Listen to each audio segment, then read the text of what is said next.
Have you ever wondered this question? Why do people in Africa have so many children when they are poor? In Africa, many people live in poverty, yet it is precisely in such places that a single woman has an extremely large number of children. Why bother to have more children when they live in poverty? If they had more children, it would be even more difficult. Some people may find it difficult to understand why they would have many children despite facing difficult living conditions. Why do Africans have so many children? The background will be explained in an easy to understand way.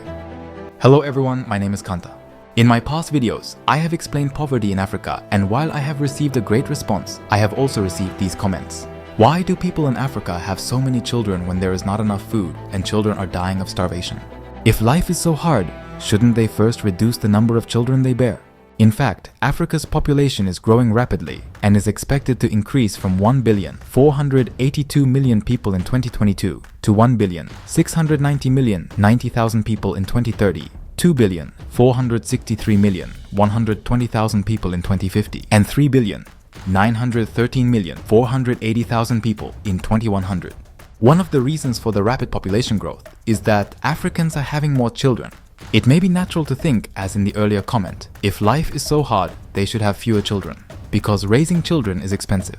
However, a look around the world shows that the economically poorer a country is, the more children it produces per woman.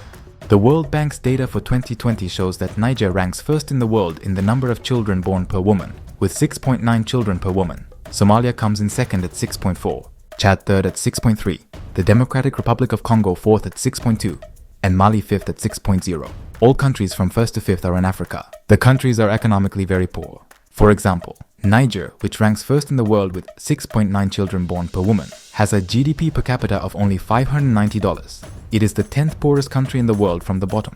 Somalia ranks second in the world with 6.4 children born per woman and is the second poorest country in the world with a GDP per capita of only $447. So why do Africans have so many children despite their economic poverty? In this video, I will focus on 3 reasons. The first reason is social and cultural. The African continent is home to a diverse range of societies and cultures, but in many areas childbearing is considered an important social and cultural value. This is because children are considered important as a symbol of family prosperity or as a means of preserving wealth for future generations. In some places, such as economically poor rural areas where traditional lifestyles remain, women who cannot bear many children are not socially accepted. Such values are deeply rooted. In such areas, men have higher social status than women, and in many cases, the women who bear the children do not have the right to make decisions in the first place when it comes to how many children to have. In many parts of Africa, children are also expected to take care of them in their old age. In Japan, where I live, even if I become unable to work in my old age, I can live by receiving a pension from the government. If I am unable to live even the bare necessities, I can resort to the last resort of public assistance. On the other hand, in many African countries, especially in the poorest countries where each woman produces more children, the state does not take care of them in their old age because of the lack of social welfare systems such as pensions and public assistance. Therefore, many parents expect that by having more children, they will be able to take care of them in their old age. The second reason is to have children help with agriculture and livestock farming.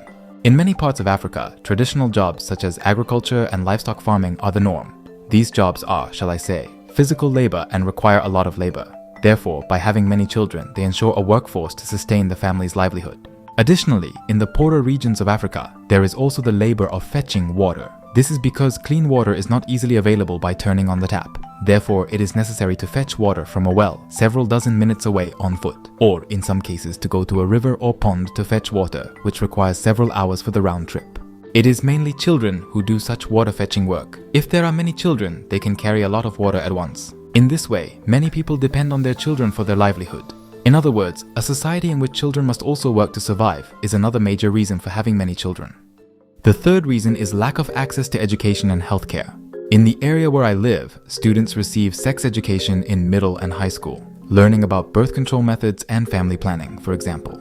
On the other hand, many people living in poor areas of Africa do not receive sex education. Of course, there are many who are economically poor and cannot afford contraceptives. Also, those who have not properly finished school cannot read in the first place. Those who lack such education have difficulty planning their families and tend to have more children. And the last and biggest reason is because they cannot go to the hospital and do not have access to medical care. This is, in other words, because many children lose their lives at an early age. In many economically poor areas, medical care is not available in many places, and many children die soon after birth. Therefore, although it is sad, some children are born in larger numbers, assuming in advance that they will die by the age of about 5. For example, in Niger, which has the highest number of children born per woman in the world at 6.9, data for 2021 show that 115 of every 1,000 children die before their 5th birthday. This is the highest number in the world. This means that the countries that produce the most children in the world have the most children dying in the world. Somalia also has the second highest number of children born per woman in the world at 6.4, and according to 2021 data, 112 out of every 1,000 children will die before their 5th birthday. Likewise, the country that produces the second most children in the world has the second most children dying in the world. I live in Japan, which has one of the lowest mortality rates for children under 5 years old, 2 out of 1,000 according to 2021 data. From the standpoint of data only, there is a big difference between Niger, where 115 out of every 1,000 children die, and Japan, where 2 out of every 1,000 children die. The probability of losing one's life changes drastically just by being born in a different place. This is the reality of the world today. To return to the story, many children in poor countries die soon after birth, and many die before their 5th birthday. This makes it difficult to plan a family in the first place, which is another reason why each woman has to have many children. Conversely, however, as sex education becomes more widespread, child mortality rates decline, and industries other than agriculture and livestock farming, the number of children women bear will change. For example, in Kenya, one of the fastest growing economies in Africa, the number of children produced per woman was 8 in 1970. But by 2019 it had dropped to 3.5. There are as many as 54 countries in Africa, and the situation varies widely. Therefore, it is important to understand that the number of children a woman produces varies from country to country. Then again, the situation varies from region to region, even within the single word, Kenya. Within a single country, the situation differs greatly between the rural areas, where many people live in poverty, and the more economically developed urban areas. As explained earlier, the number of children born per woman in Kenya as of 2019 is 3.5 for the country as a whole, but in metropolitan areas such as Nairobi, the capital, the number has dropped to 2.5. This number of 2.5 may surprise some. Even if they have many children, they cannot be counted as part of the labor force, even if they have more children because of the cost of education, to send them to school, and the difficulty of making a living by agriculture and livestock farming in urban centers. Also, while it is possible to live a subsistence lifestyle through agriculture and livestock farming in a rural area without money, it is impossible to live without money in an urban center. Naturally, as the number of children increases, so does the cost of living. That is not limited to Africa, but can be said of any region. Furthermore, in rural areas, it is difficult to get to a hospital, and many children lose their lives soon after birth. But in urban centers, there are clinics relatively close by, so the number of children who lose their lives is reduced. So far, I have only mentioned the case of Africa, but this can also be said of the world as a whole. Fertility rates used to be high in the world as a whole, but they are gradually decreasing with economic development. In fact, the birth rate has decreased from 5.0 in 1962 to 2.3 in 2022, 60 years later. Even in what are now called developed countries, there was once a time when infant mortality rates were high. A little history shows that there was a period of population growth, as many children were born during the process of economic development. Let me take my home country, Japan, as an example. Many children in Africa died at a very young age from malaria, an infectious disease, and malaria used to exist in Japan until the period soon after World War II.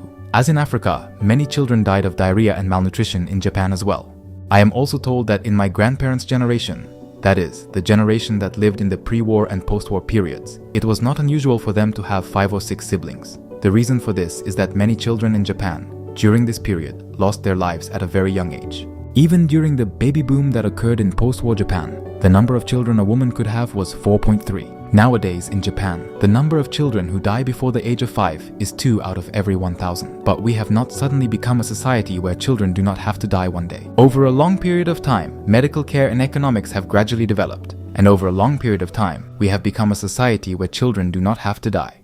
Because Africa is so unfamiliar to many people, the resolution is inevitably coarse when talking about Africa. I myself often use Africa as the subject of my YouTube posts, saying Africa is...